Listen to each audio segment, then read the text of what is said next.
tere kõigile ilusat uut nädalat, teiega on Kristel ja siin on tänased 3 kaarti. Valige siis 1 kuni mitu kaarti või soovime 1 kuni mitu soovi või küsime 1 kuni mitu küsimust ja kuulete ära, mis kaarti teil teile vaja. Esimene kaart võttis juba välja. Selleks on mõõkade äss. See tähendab seda, et on olemas uued algused on sellele, et teil on uus informatsioon, teil on teadmised, te näete uusi võimalusi. Võib-olla saate ise ka mingi pakkumise, teate, mida te peate tegema, teil on pikk tee minna, aga see viib teid soovitud eduni. Ja teine kaart tänasesse päeva on päike. Suurepärane kaart, päike tähendab kõikide soovid täitumist, võib-olla sooja päikeselist ilma, te tunnete ennast hästi, väga võimalik, et olete ümbritsetud inimestest, kes teil rõõmsalt elast, on suur õnnetunne, mis läheb seespoolt. See kaart tähendab ka edu ja populaarsust.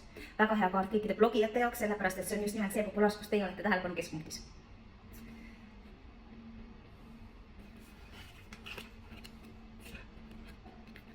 Ja kolmas kaart tänasesse päeva, ma vabandan väga, teie ees mulle natukene hääl ära.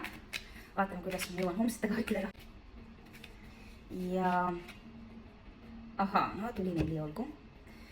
Kolmas kaart on mõõkade kuus. Mõõkade kuus on hüvasti jätu kaart, te lähete ära kuskil, kus te jätate selja taha situatsiooni, mis teid enam ei teeni üldse, mis on olnud teie jaoks toksiline, mis paneb teid end halvasti tundma. Te valite iseenda.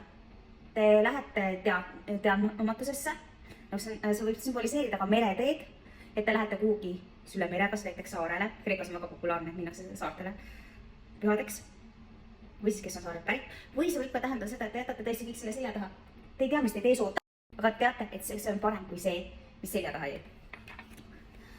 Kaart number 4 on müntide 7. Te olete väga palju suure töö ära teinud, te olete palju teinud. Ja antud hetkel on see hetk, kus tuleb hoog maha võtta, istuda ja oodata. Oodata, et tulemus kasvaks, et te saaksite nautida oma töövilju. Sellised kaardid tänasesse päeva, homsete kaartidega näeme juba.